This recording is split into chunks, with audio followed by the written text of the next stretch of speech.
સુરત જિલ્લામાં સતત વરસાદ વચ્ચે સમગ્ર વહીવટી તંત્ર સંપૂર્ણ સતર્ક બન્યું છે. Integrated command and control centre ખાતે mayor Mayaben Mavani, collector Tejas Parmar, municipal commissioner M Nagarajan, જિલ્લા વિકાસ અધિકારી દેવેન્દ્ર પ્રકાશ મીણા તથા ડેપ્યુટી કમિશનર શ્રી નિધિ સિવાચ સહિત ઉચ્ચ અધિકારીઓ સતત પરિસ્થિતિ પર નજર રાખી રહ્યા છે. દરેક વરસાદી અપડેટ, દરેક વિસ્તારની સ્થિતિ અને દરેક નાગરિકની સુરક્ષા પર તંત્રનું સતત મોનિટરિંગ ચાલી રહ્યું છે. રાહત અને બચાવ કામગીરીમાં કોઈ વિલંબ ન થાય તે માટે અધિકારીઓ સતત સંકલન કરી રહ્યા છે અને મેદાનમાં કાર્યરત ટીમો સાથે સીધો સંપર્ક જાળવી રહ્યા છે.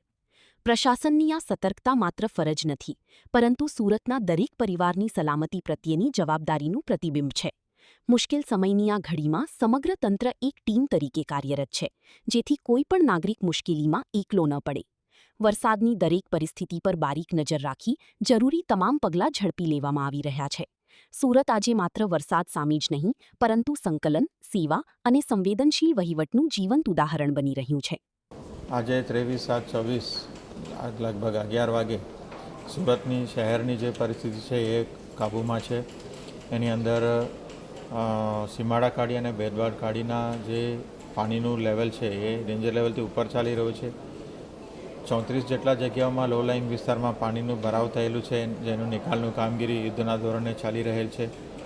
2200 જેટલા લોકોને આપણે રેઇન શેલ્ટર ઉપર ખસેડવામાં આવેલી છે. ગઈકાલે રાત્રેથી એમને ત્યાં રહેવા જમવાની વ્યવસ્થા અને સુરક્ષિત સ્થળ પણ આપવામાં આવેલું છે.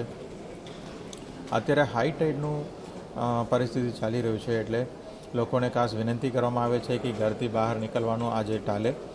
GADC, ઉદ્યોગ એસોસિએશન અને જે માર્કેટ એસોસિએશન છે તમામે આજે રજા જાહેર કરી છે. એ સાથે સાથે લગભગ 26 જેટલા જે બસ રૂટ છે, સિટી લિંક BRTS છે, એ પણ બંધ કરવામાં આવેલી છે.